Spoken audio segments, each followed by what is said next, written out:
ISUPK.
You understand? They're kicking the black man out the house. They're influencing our black women. You understand that they can rule over us and they don't need our help? You understand? Just like black men need our help, our sisters need our help too. Because we come out there, we come out for our sisters too as well. The angry, loudmouth, black, Hispanic, and Native Indian woman, we love you too. And this is why we love you. You understand? Read that again. This is the book of Zephaniah, chapter 2, verse 1. Gather yourselves together, yea, gather together, O nation not desired. Oh, nation not desired. You understand? Now, if you could, Bible Sir, drop that. Let me get Matthew 22 and 37. You understand? This is why the ISUPK is the home of the truth. Because Christ said, my sheep know my voice, and they follow me. You understand? Christ was all about brotherhood. You understand? He proved when he gave his life for us. You understand? When he was here, he laid down the blueprint to show us, you understand, how we keep the spirit of the law and how we supposed to teach it. You understand? You got that for me, brother? Matthew 22, verse 37. You understand? It's an honor and a pleasure to war with these brothers behind these walls. You understand? We come from all over the country. You understand? All over the United States to be amongst each other to teach to our people. You understand? I know it's a lot of brothers back here who've been excited and fired up to come back here and teach, because it's been a minute since we've been out here, man. But seeing these brothers before me coming out here teaching the truth, man, it gets me hyped. It gets me excited to come out here and teach to my people. You understand? You got that for me, brother? This is the book of Matthew, chapter 22, verse 37. Yahweh shall say unto him, thou shalt love the Lord thy God with all thy heart, and with all thy soul, and with all thy mind. Read it again, Bible Shop. And Yahweh shall say unto him, thou shalt love the Lord thy God with all thy heart, and all thy soul, and with all thy mind. Right, Christ said, thou shalt love the Lord thy God with all thy heart, soul, and mind. You understand? If you ask a Christian if they love God, what are they going to say? I love God with all my heart, soul, and mind. You understand? But what does it mean to love God? For the time's sake, I'm going to give it to you. In John 5 and 3 says, this is the love of God, that we keep his commandments, and they are not grievous. That's how you love the Lord with all your heart, soul, and mind. How do you know that? Let me see.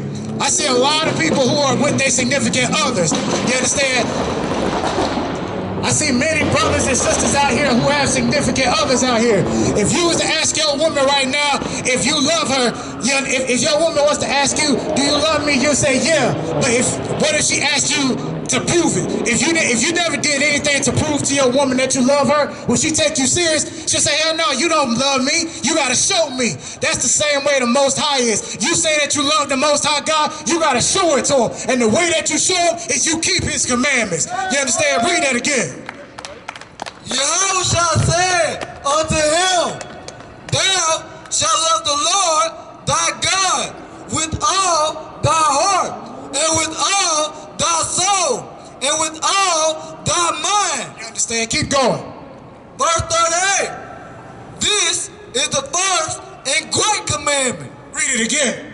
This is the first and great commandment. This is the first and great commandment, that you love the Lord with all your heart, soul, mind, and strength. You understand? Give me the next verse. Verse 39. And the second is like unto it, shalt love thy neighbor as thyself. Read it again.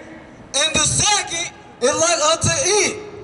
Thou shalt love thy neighbor as thyself. Meaning this is the second greatest commandment behind the first. The scripture says, read it again.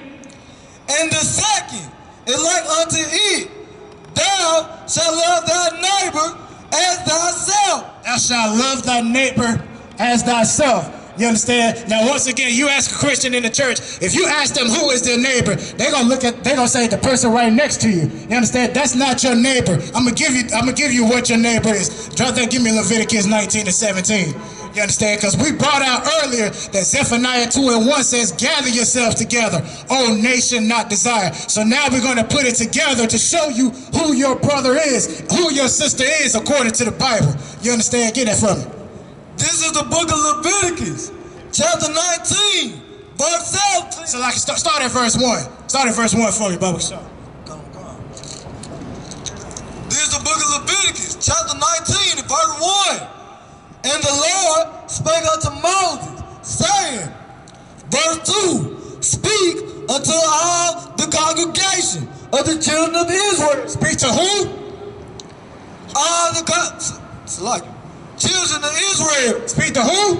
Children of Israel. The children of Esau, the so-called white man? Children of Israel. The children of Ammon, the so-called Japanese? Children of Israel. The children of Moab, the so-called Chinese? Children of Israel. The children of Elam, the so-called East Indian? Children of Israel. The children of Ishmael, the so-called Arabs? The children of Israel. What does that tell you? Israel ain't everybody, man. Keep going.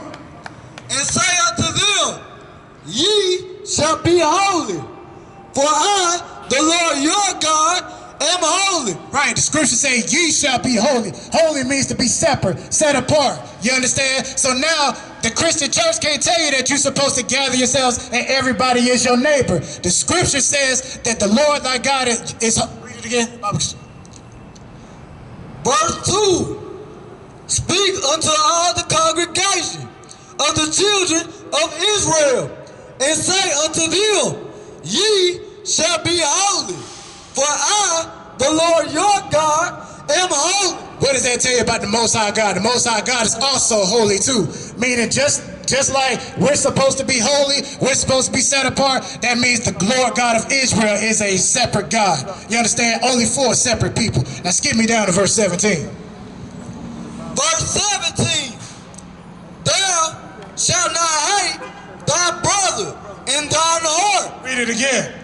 Thou shalt not hate thy brother in thine heart. Right. This also applies to a sister as well. You understand? When it says, read it again.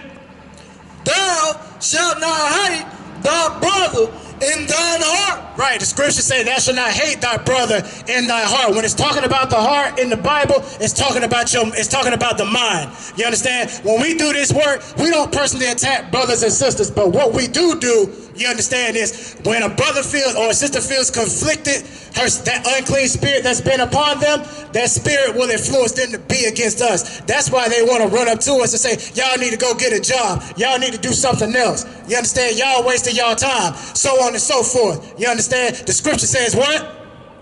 Thou shalt not hate thy brother in thine heart. Right. The scripture says, thou shalt not hate thy brother in thy heart. And with that, pass it over to the next priest and prophet coming up. Shalom, Israel.